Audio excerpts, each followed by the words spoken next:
Hello friends, welcome to math study. आज की इस वीडियो में हम अभाज्य गुणनखंड करना सीखेंगे। अगर आप अभाज्य गुणनखंड का कंसेप्ट अच्छी तरह समझना चाहते हैं तो इस वीडियो को पूरा अंत तक ज़रूर देखिएगा। सबसे पहले हम ये समझते हैं कि किसी भी नंबर का अभाज्य गुणनखंड क्या होता है। जैसे मान लीजिए कोई हमारा एक नंबर है, जैसे 12। इसे हमें बोला जाएगा कि अभाज्य गुणनखंड के रूप में इसे लिखिए। तो हम क्या करते हैं, इसमें सबसे छोटी अभाज्य संख्या क्या है, 2 है। जो सबसे छोटी अभाज्य संख्या होती है उससे भाग करते हैं, ठीक है। और उसको तब तक भाग करते हैं जब तक कि वो भाग लग रहा है। 2 से लगेगा 6 बार में कट गया, फिर 2 से लगेगा 2 तिया 6 और लगेगा फिर 3 से 3 एकम 3। तो देखिए, अगर कहा गया है कि 12 को अभाज्य गुणनखंड के रूप में लिखने के लिए तो हम क्या करेंगे, 12 के बराबर में इस तरीके से लिख सकते हैं, 12 बराबर 2 गुणा 2 गुणा 3। अब देखिए 2 2 बार आया है तो 2 पर पावर लिख देंगे 2 और गुणा में 3, यानी कि 12 के अभाज्य गुणनखंड का रूप क्या है, 2 पर पावर 2 गुणा 3। ठीक है, किसी भी नंबर का अभाज्य गुणनखंड करने का जो बेसिक तरीका है वो यही है। ठीक है, अगर आप एकेडमिक स्टूडेंट हैं और आपको कुछ भी नहीं पता अभाज्य गुणनखंड के बारे में, तो आप भाग देना अगर आपको आता है तो निश्चित रूप से आप अभाज्य गुणनखंड सीख सकते हैं। क्यों? क्योंकि देखिए, अगर भाग देना अगर आपको आता है तो आप आराम से क्या करेंगे, सबसे छोटे नंबर 2 से भाग देना प्रारंभ करेंगे। अगर 2 से नहीं लगा तो 3 से, 5 से, इस तरीके से देंगे भाग। तो 2 से भाग देंगे तो 7 दूना 14, यानी 70 दूना 140 होगा। अब देखिए फिर 70 में भाग दीजिए 2 से, 35 दूना 70 होगा।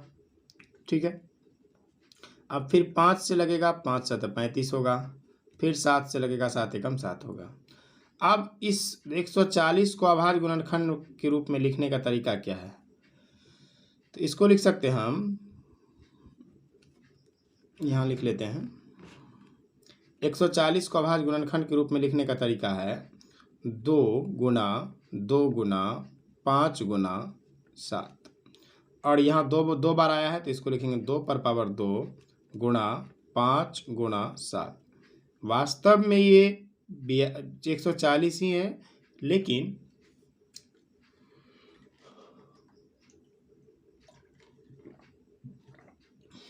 तो यहाँ पर लिखने का तरीका केवल चेंज है। वास्तव में क्या है, ये 140 ही है, लेकिन इस 140 को तोड़ करके अभाज्य संख्या के रूप में, गुणा के रूप में लिखा गया है। ये 7 अभाज्य है, 5 अभाज्य है और 2 भी अभाज्य है। ठीक है ना। इसी तरीके से अगर 156 को बोला गया है तो हम क्या करेंगे, यहाँ पर सबसे छोटी अभाज्य संख्या 2 से भाग देंगे, 7 दूना 14, यहाँ बचा 1, 8 दूना 16। फिर 2 से देंगे, 3 दूना 6, 9 दूना 18। फिर 3 से लगेगा, 13 तिया 39। फिर 13 से लगेगा, 13 एकम 13। तो 156 को लिखने का तरीका सेम वही होगा, 156 बराबर 2 गुणा 2 गुणा 3 गुणा 13। ठीक है, 2 बार आया है तो इसको हम लिख सकते हैं 2 पर पावर 2 गुणा 3 गुणा 13। बस, आई होप इस चीज़ को आप बहुत ही अच्छे तरीके से समझ पा रहे होंगे। चलिए अगला है 512। ये बहुत ही इंपॉर्टेंट है, इसको ध्यान से समझिए।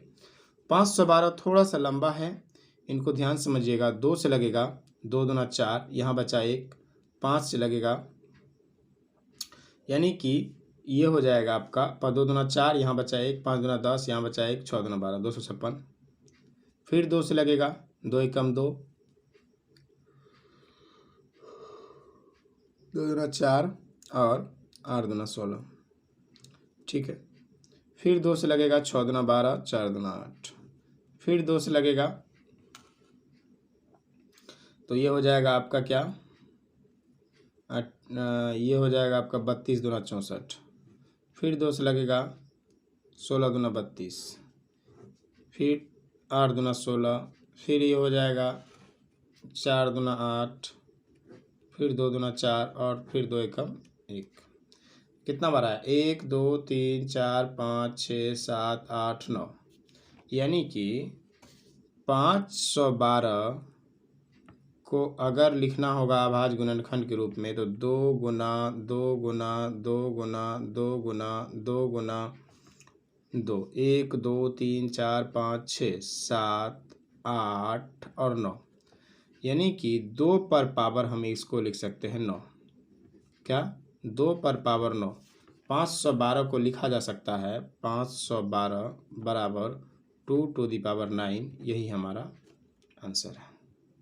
ठीक है, तो आई होप ये चीज़ आपको समझ में आ रहा होगा।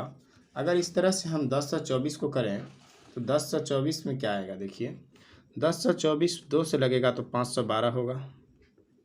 ठीक है ना, फिर 2 से लगेगा तो क्या होगा, 256 होगा। फिर 2 से लगेगा 128 होगा। फिर 2 से लगेगा 64 होगा। फिर 2 से लगेगा 32 होगा। फिर 2 से लगेगा 16 होगा। फिर 2 से 8, फिर 2 से लगेगा 4, फिर 2 से लगेगा 2 और 2 एकम 2। फाइनली इसको हम लिख सकते हैं 2 पर पावर 10, क्योंकि देखिए 1 2 3 4 5 6 7 8 9 10, 2 बार आया है तो 10/24 बराबर लिख सकते हैं गुना में 2 पर पावर 10। ठीक है।